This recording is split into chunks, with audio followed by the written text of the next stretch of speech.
DJ and PK brought to you in part by Lumen Technologies. Your life moves fast. Quantum fiber internet is faster. Move up to tomorrow's speed today.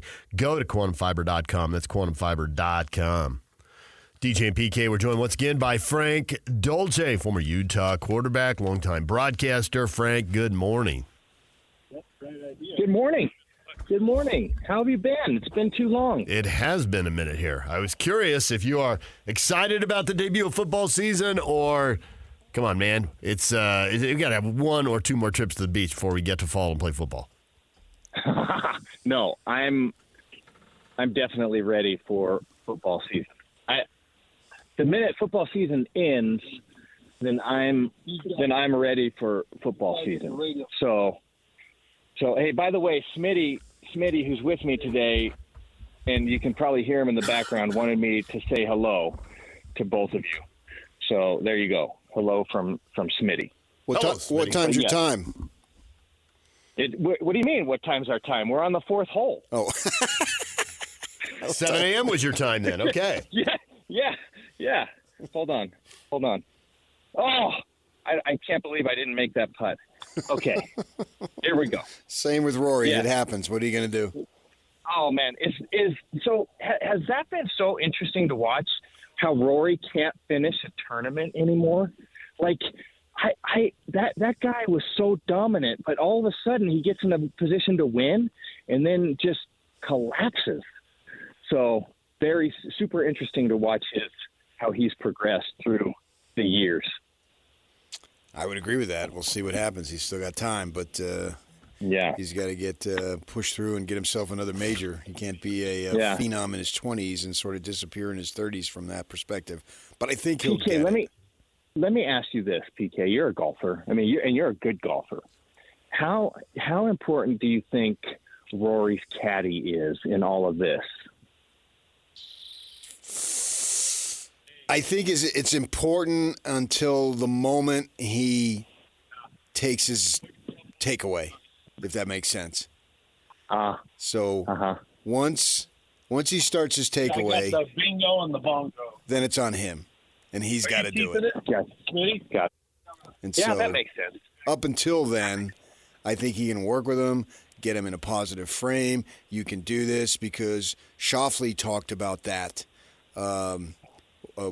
When he was in the British thing, is that because he'd already won what did he win, the PGA a couple of months earlier, and so he was saying about how he was playing in tough conditions over there, and he was talking about how his caddy was saying, hey, this is something that you can do. You've done this before. This is no big deal, blah, blah, blah. So from a psychological aspect, he can get himself prepared with the help of the caddy and the other thing that the caddies can use. But I think once you start to take away, then it's all you. Yeah. It's similar to baseball when you get in the batter's box. You know, you've got all this coaching and videos and all the latest possible stuff you can have. But once you step in there and the other guy starts his wind-up, it basically is a one-on-one at that point. Yeah. That's a good point. Well, we'll segue that into the Utes in the first year in the new Big 12. And how they're going to.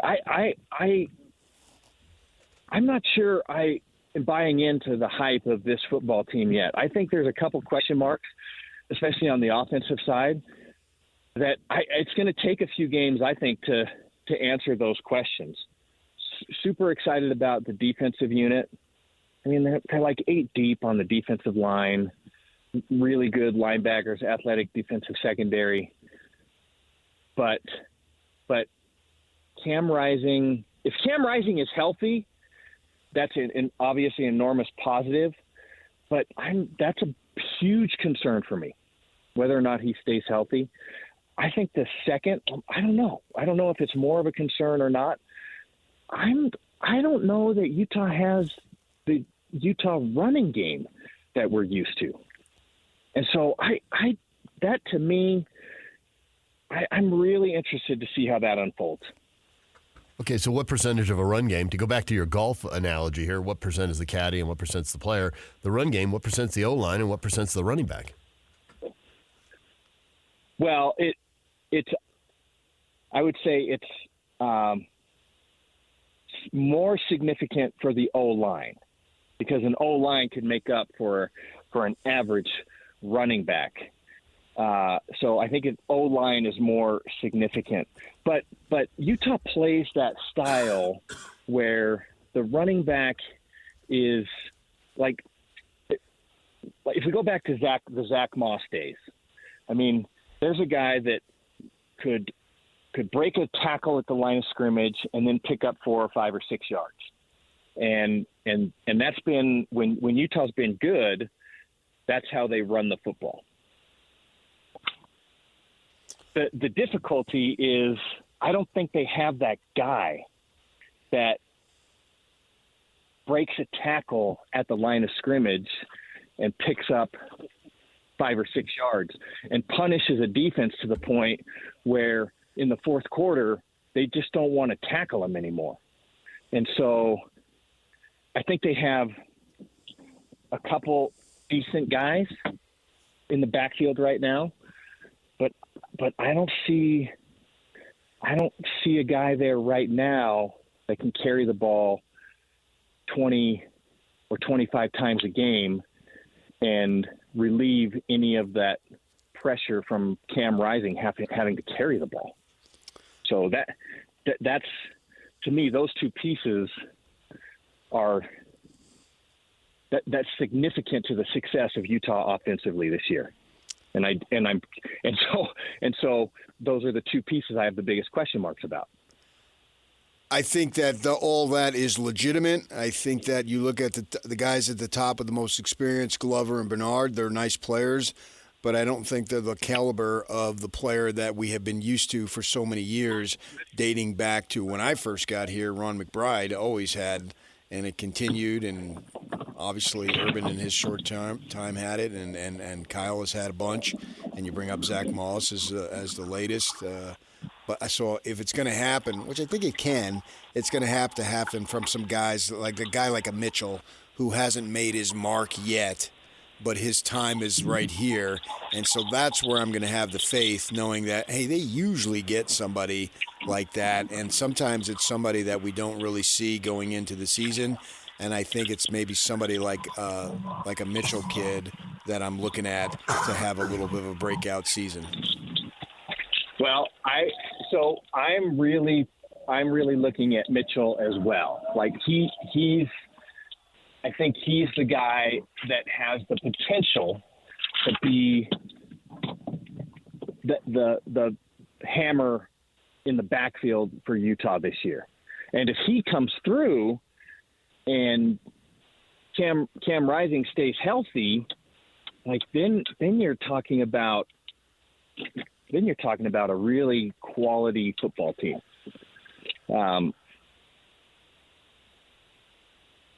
Defensively, I think they'll keep themselves in games. So that's a huge plus. But whether or not they can be more dominant on the offensive side with the running game and with Cam's help, I don't know. That's my concern. Obviously, that's my concern. I said it 7 times. This wouldn't be a preseason University of Utah football conversation unless someone said, is this the year the wide receivers become a very important, productive part of the team? So I'll be the one to say, is this the year that the wide receivers become a very important and productive part of the team? Is Dorian Singer going to make a difference, or somebody else? What do you think? I like the athleticism of this receiving group. I love Singer. I think he has a real chance with which should be a strong tight end group back for Utah. Like there's in the passing game, I think there's really good opportunity that fits well with what Cam Rising can do. So I would say there's going to be, a lot more reliance on the tight end group, and then picking your spots with the wide receiver crew and a group that's able to stretch and pressure a defensive secondary. So I'm pretty optimistic about those two groups combined, the tight end group and and the wide receiver group. With and I'll say with that, the maybe the ability from the wide receiver group to have a real playmaker in there. So I think that's like that to me going into this football season. I'm pretty high on that. I would say on that group combined, tight end, wide receiver group. Yeah, if you combine them, Frank, I would agree because I think I can make an argument that, they haven't had a breakout receiver in a good while, but this year they might need the least amount of breakout receivers and still have success because the tight end position is just absolutely stacked. There's no doubt about it with Keithy coming back. And I can go through the list, and I think King showed enough last year that you can move him around, and Andy Ludwig will be creative with him. And plus you got Bernard, who's really, really good at coming out. You can put him in the slot. You throw him out of the backfield, and he can do some big-time damage. He might be even more potent as a receiver than simply running the ball or doing stuff that gets him out as opposed to, running into the line of scrimmage and looking to break tackles, but getting him out there where he can use his agility. So they've got weapons. If you combine them all, not necessarily highlighting an individual position, except for tight end, you can highlight that. But if you combine all the pass catchers, which obviously includes running back, I think that they have an opportunity to be really good there with the fact that you've got a 25-year-old, 7-year veteran, Cam Rising, who's been with Andy Ludwig for 6 years. You put all that in the same pot, and it has an opportunity to be a really good offense. Yeah, I agree. I think there's great potential for that offense. But those, a couple of those things have to fall into place. And by the way, I appreciate that you mentioned the ability of Utah with the current setup to catch the ball out of the backfield, to be a threat out of the backfield. So when you combine that, if let's just say optimistically, if Utah identifies the 20-25 carry a game back and has great tight end play and has a wide receiver group that can stretch the field and make some plays and put in there then Cam Rising's ability to escape pressure and potentially use his legs as a weapon and catching the ball out of the backfield. You put all of those things together, that is a lot for any opposing defense to manage. And so optimistically that there, you look at that offense and you say that, this is an offense that could probably score 30, 35 points a game. And if you can do that with Utah's defense that I think is going to show up, you're going to be in a really good spot to battle for the top of that conference. And so, but it's like we were talking about, just all those things have to come into play, have to fall into place. And I just don't know if we're going to know that after game 1 or game 2. I mean, I think it's going to be a few games in when we decide, oh yeah, this is how it's going to be this year. And by the way, we've all been around Utah football long enough to know that Coach Whittingham and that crew, they typically go a few games deep into the season before they settle on, this is our running back, this is how we're going to, this is our game plan, this is how we're going to line it up, this is how we're going to attack a defense. So I wouldn't be surprised if we're still, week 3 in the season saying, who's going to be the guy this week? Who's going to carry the ball this week? Who's going to be the guy out of the backfield this week? I fully expect that to be the case. Let's go back to the defense, which I get why you think there's a lot of good players there. There are a lot of good players. But are there stars and difference makers at the top? Because obviously they had a second-round draft pick in Bishop. They had a fourth-round pick in Vaki. They had stars at the top. Are they going to have that this year? And if so, who do you think they are? Yeah, well, clearly Barton is a star at the top. And I think you could go across that defensive line and say, well, there's probably two, maybe 3 guys who have shown that potential with play in the past last year. And that's going to get magnified this year. Like they should improve even more this year. So, and to me, like Utah's foundation has just been built. It's no secret at the defensive line. So if you have those guys up front, then everybody else has an opportunity to be a star. I guess if I'm looking across that defense, I think defensive line, there's probably 2 or 3 guys. And then you put Barton in there, and that's part of your front 7. So there's 4 guys in your front 7. Going past that, I think there's probably not a guy I would name as a star. I would just say there's good potential in those guys. And even going through the defensive secondary, I think that's a really solid group. And I guess I'd say I'm hopeful that somebody will emerge as a star, as you say, a star at the top in that group behind the front 7.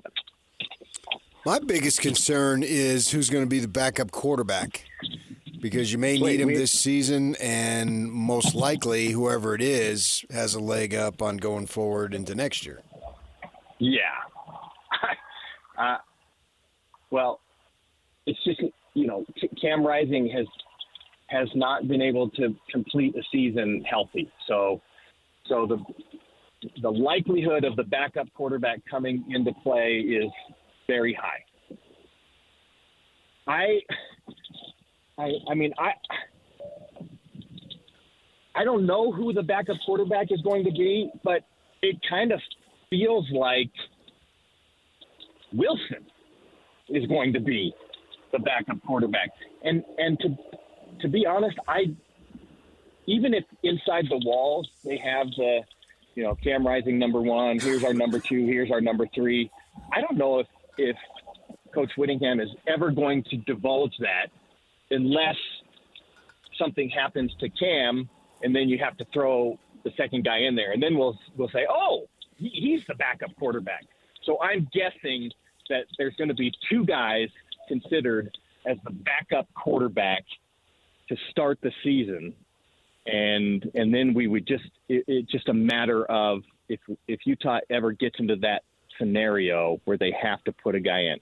I'm always a fan of, if you have an opportunity, especially with this football team, if you have an opportunity to get a backup, a second guy or a third guy playing time early in the season, that you do that as often as you can.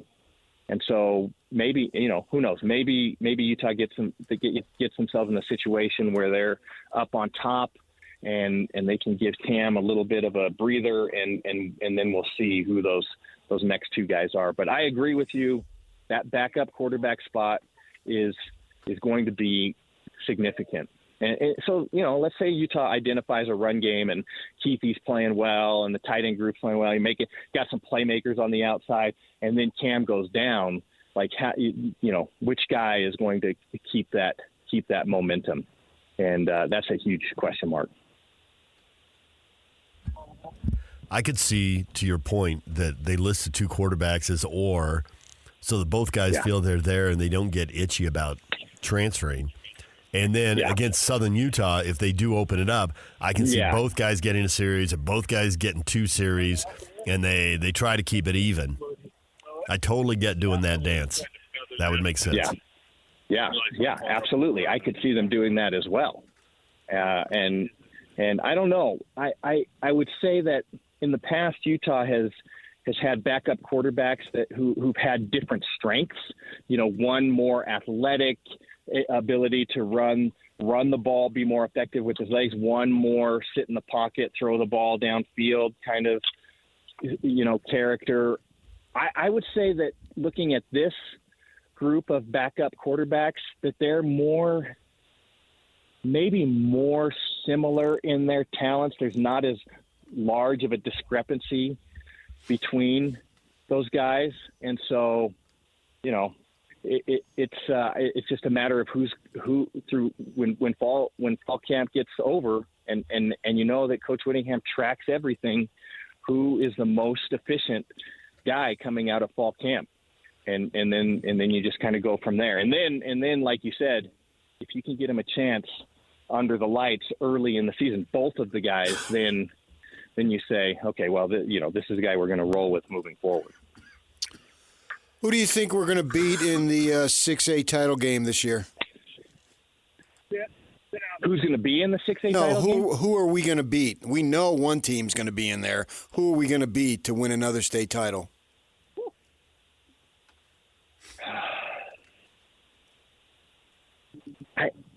I think it's kind of an. You want to help him out, DJ? Isn't that an unfair question? No, see, he's got his corner canyon charger pom-poms on right now. His wife teaches there. He knows the coaches. Oh, he knows shocking amount of what's going on in Draper. And he anticipates that Corner Canyon will be back in the final, which I know he does this shtick. But honestly, if you've watched high school football the last few years, I think Corner Canyon is going to be in the state final is not an outrageous statement. No, that's gonna. All right, so who are we gonna beat? It the other way. I was saying like who like you're gonna try and beat Corner Canyon. Like I don't know. Good luck with that, Frank. I don't know if I can pick that Sky Ridge. Who's it gonna be? Sky Ridge, Lone Peak, Lehigh. I mean, it's the usual suspects. It really doesn't matter. Yeah, I don't know. I would say, would you pick Corner Canyon or the field? That's what I'll say. Would you take Corner Canyon or the field? PK's taking Corner Canyon. Of course I am. I want to win. How did you get aligned with Corner Canyon? His wife teaches there. She's an assistant golf coach. He literally goes out there to like their region or state, meet or what. He didn't go early in the year when it's a dual meet and it's raining sideways. He's not that big a fan. He's not that supportive. But you get to late May, it's 62 degrees and sunny. Yeah, he's out there. Hey, I received a 2023 hoodie that signifies the state title that Corner Canyon won, and I received it directly from the coach. So back off. I am hardcore. So wait, the football coach? Yes. Is that what you're talking about? Yes. I'm hardcore. Frank, I don't know how you're not aware of this, Frank. I'm a little stunned by this. I am completely unaware. It's because PK's a mystery. Got no history. Wrapped in an enigma. Like, he's a mystery. And he does that by design. He doesn't want anybody to know. There's nothing to know. Nothing worth knowing, put it that way. Independently wealthy and... More than you know. I'm an independent of my political affiliation. That's it. Well, oh my heavens. Are we going to go into that? Nope. Like, do we want to talk about... You got to go. Do we want to talk about You got to go. Have you been hitting any... Have you hit any shots? On the seventh hole now. Have you hit any shots, or have you just been riding here for a couple holes? Didn't you just hear that? I just hit a 3-wood off the tee, probably 270 yards. Oh! That is like, I mean, I should be on the phone more often when I'm golfing, because I've hit a couple shots that people in the carts are like, wait, who's this? Who's this guy?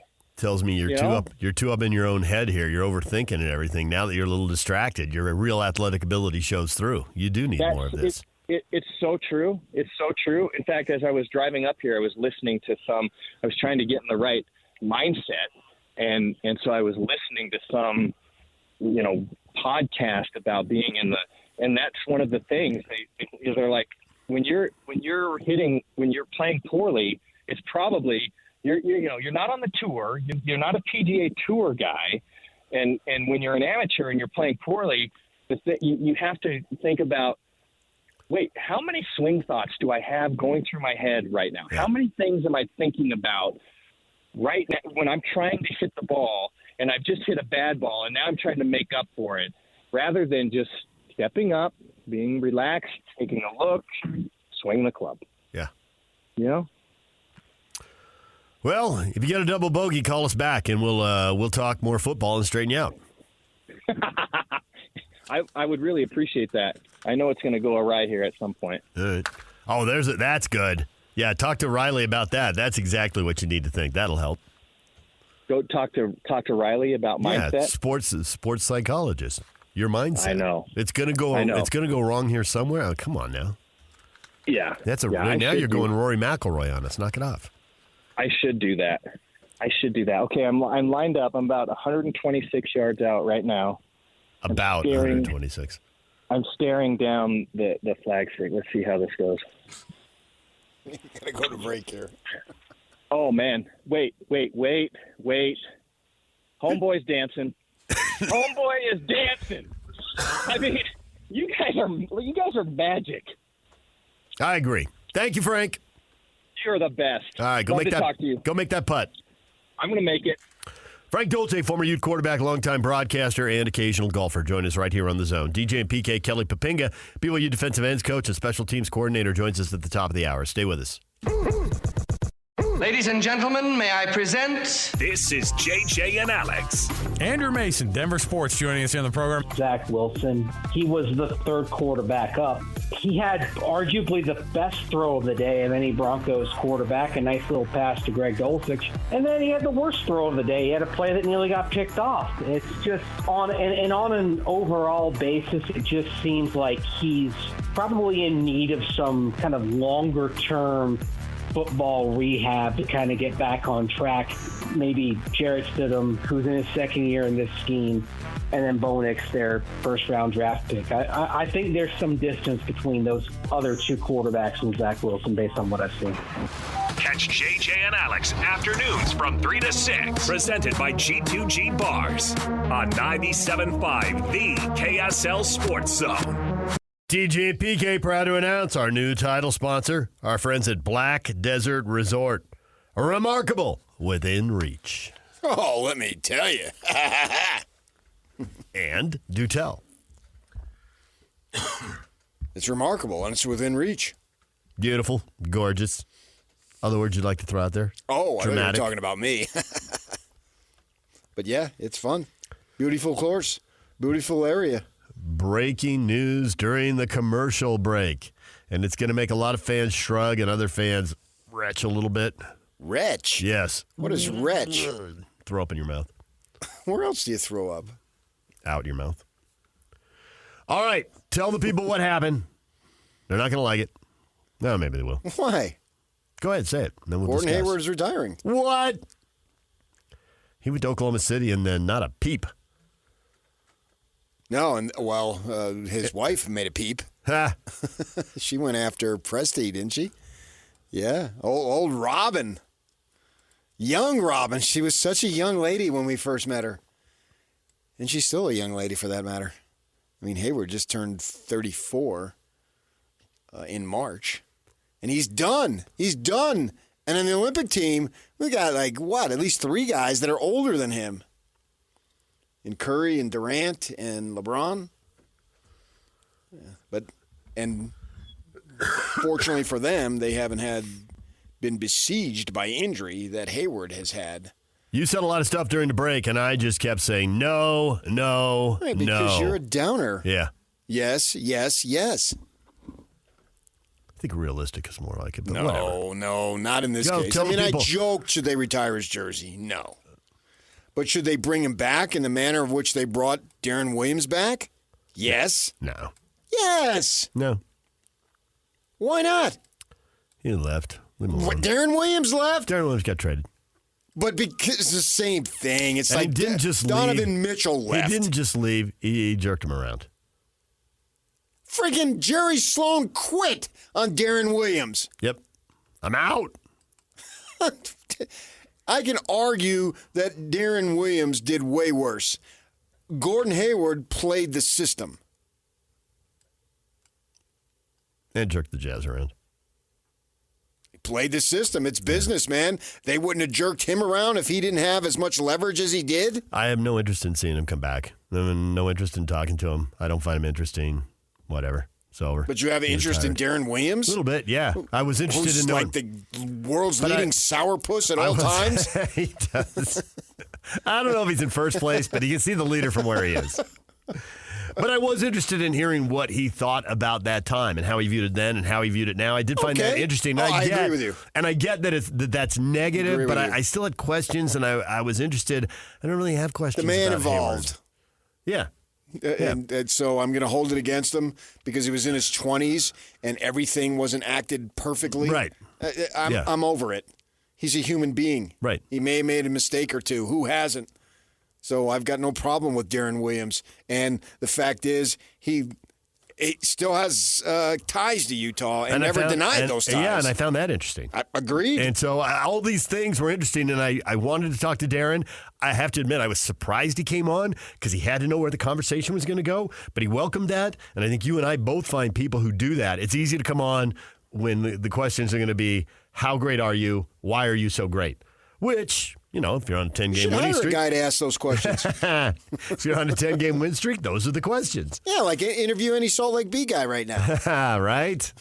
How'd you turn it around? Last place in the first half of the season. First place now. 12 straight wins. It's a long season. You're crushing it.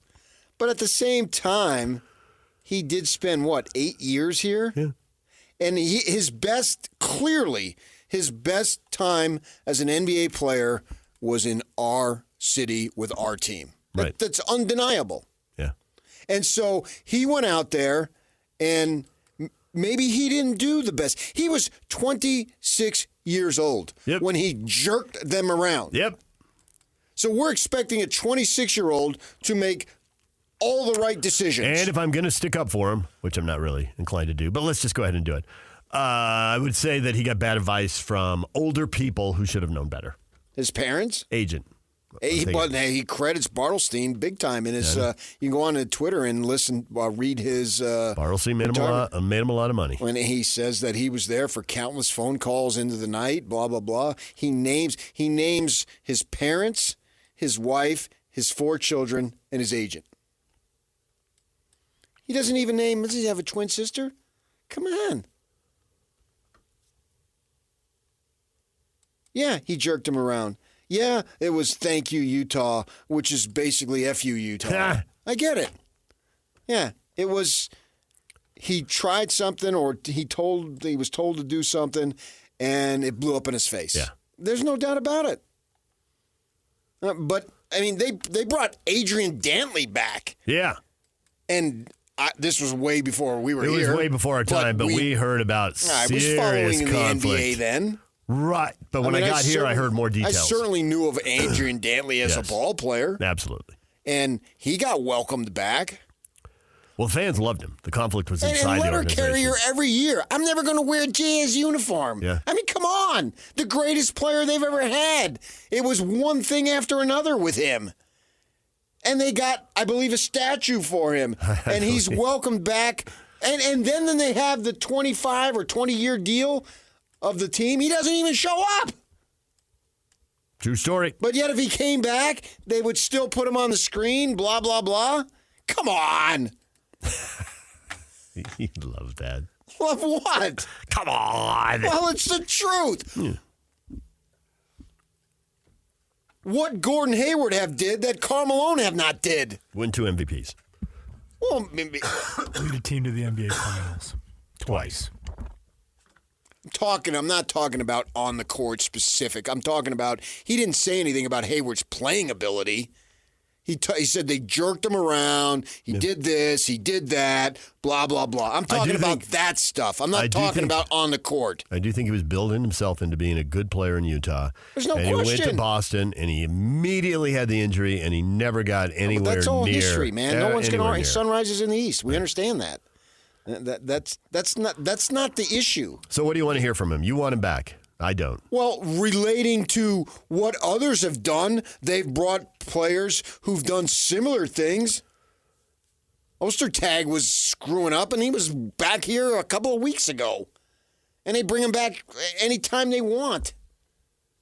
I don't understand it. The logic here, and it's not being applied in the same way as it is for others. Do unto others as you do unto yourself. You freaking heretic. Ha!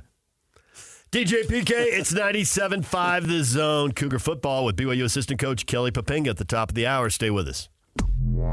This is Jake Scott and Ben Anderson.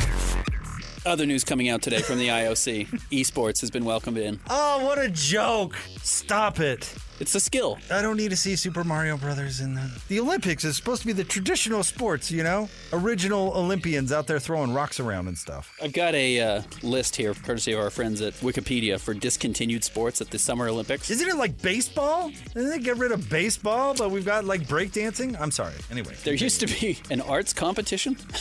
They got rid of bowling. We should bring bowling back. It's better than esports. It is better than esports. Chess at 2000 Olympics. Tug of war. No. Pigeon racing. You don't want pigeon racing. No. There was something called life saving. What? I would hate to be the guy who got the bronze medal at the life saving. What happened? The guy died?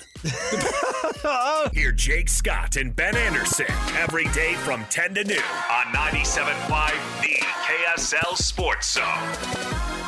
Nominate the youth sports volunteer that you know for the Hercules Hero of the Week. Submit your nomination at kslsports.com/contest. And then listen every Thursday afternoon to JJ and Alex for the winner. Help us celebrate the efforts of those volunteers making an impact with the Hercules Hero of the Week, sponsored by Hercules Credit Union and Beehive Meals. All right, we got a question up off Gordon Hayward announcing his retirement within this last hour. Repent. Allow the man an opportunity to atone for mistakes. I can't believe what a hardliner you are. I think you can. I can't. I'm stunned that you wouldn't allow him the opportunity. He spent from age 20 to 26 here.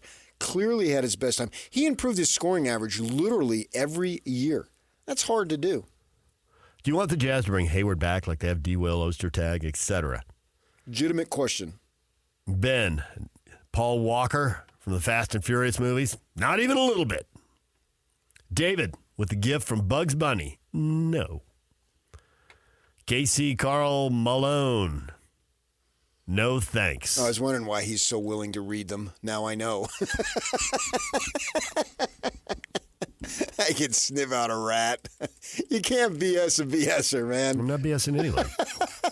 I told you last segment. I don't think so. I don't find him interesting. I don't really want to. I don't. If he came back here and said, I should have stayed here, this was a wonderful time. This is a beautiful place. I'd love to have a job with the organization, with Ryan Smith, what he's building here. There's the door. G, don't let it hit you on the AGG on the way out. That's what you would say. Craig, no thanks. I'm a loving, forgiving person. Slider 22222. No, he wouldn't care anyway. You don't know that. You're assigning someone a belief that they had at 26. Fly the W. Never heard of this guy. And Who is he? can never change. And you just said he was getting bad advice. So how much of it was on him anyway? He's a 26-year-old kid. Science will tell us his year is barely a year developed fully. Or his brain, I should say, not his year. And he was going on the advice of an agent and maybe others, and that's what he did.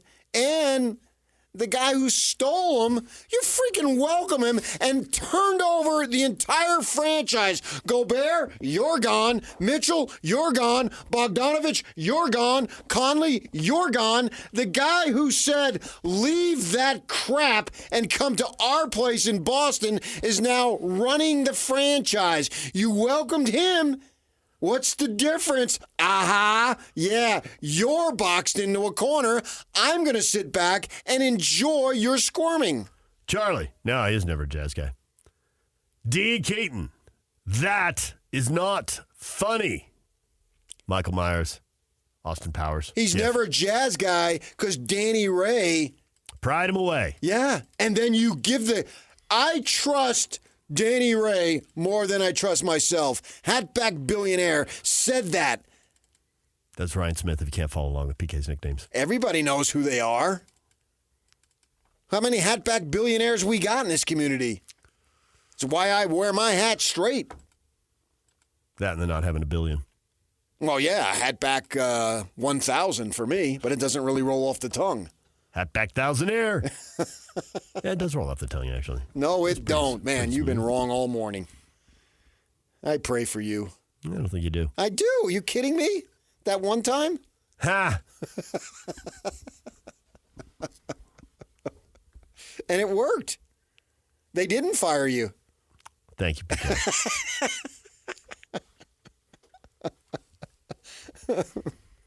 I think you offer him the opportunity. Because they've done that with so many guys. And he says on his thing, you can read it, he's excited about what comes next. I mean, he's 34 years old. You got to do something. Can't just sit around and count your money forever. I mean, he's got millions, no doubt about it. But at 34? Drive the carpool. Okay, but... How long is that interesting? Yeah, that's only like another 10 years anyway. That's true. It will end. Right. It always does. Right. So what is he interested in doing? I mean, I have no idea. Would he be interested in doing some management, some coaching, any number of things that you can get involved, scouting, get involved in with the game? And I would get it, man. I mean, you've been doing this your whole life, virtually, literally, and it's a competitive outlet. And, it's just Gary Anderson at BYU. He doesn't need to do that. No. He wants to do that, right? It gives him a taste of still being involved in football. And it always comes back to the people and the relationships. I mean, he was pretty open about that. I mean, he hired most of those coaches, and he's tell us he coached a bunch of the players' dads. It's always about the people. Yeah. Over time, that's what it always comes down to. And so if Hayward and they felt like he had a skill set that they want to utilize and employ, absolutely. Yeah. It'd be interesting to see what he's going to do. How does that work? Some guys go into business. Mm-hmm. I seriously doubt he's just going to put his feet up. Got to do something. Yeah, he's way too old and just play tennis the rest of his life for 5 hours a day. Yeah. He could get a job in the NBA and there could be players older than him. And his career was, it did see, now that it's over, it certainly was the wrong move to leave. But who knows, because he flourished under guys that are no longer there. Right? So we don't know what happened. What we do know, I don't think there's any question we can say injuries really played a significant factor in his reduced production. He was just getting to his prime, and he had a major injury, and he was never the same. So, right, yes, injury absolutely did. Yeah, the most he ever played after he left here was 72 games, which was the year after the major injury. And then it's a bunch of 50s and 44, 49. Yeah, I mean, after that he had 3 years in the 50s. I'm looking at it right here. And multiple years in the 40s. So he only played that one game. I think it was like 5 minutes into that first game, the gruesome ankle injury. So he's out the rest of the year, obviously. And then he comes back and plays 72, and that was it. Everything else was a struggle. Yeah, he never got above 52 after that. I mean, I want to feel bad for the guy. Financially, he's set beyond his wildest dreams. But basketball-wise, there's a sense there of feeling bad for him that he didn't get an opportunity to show what he could do or show what he was showing he could do. Did he peak at 26? Possibly, but you could also argue, hey, at 28, 29, he could have even been better. And then he gets in a situation where they draft two players who are as good or better at the very same position. Crazy. Yeah, I know. Crazy that it worked out that way, but they got Tatum and they got Brown, and now how do you play everybody? Right. Yeah. And then he goes to Charlotte, which is, they've sucked. Forever. Yeah. All right, DJ and PK, it's 97.5 The Zone. Utah State opening up camp today. BYU opened it up yesterday. PK and I were there. We talked with Kelly Papinga after practice. You will hear from the BYU assistant coach next. Stay with us.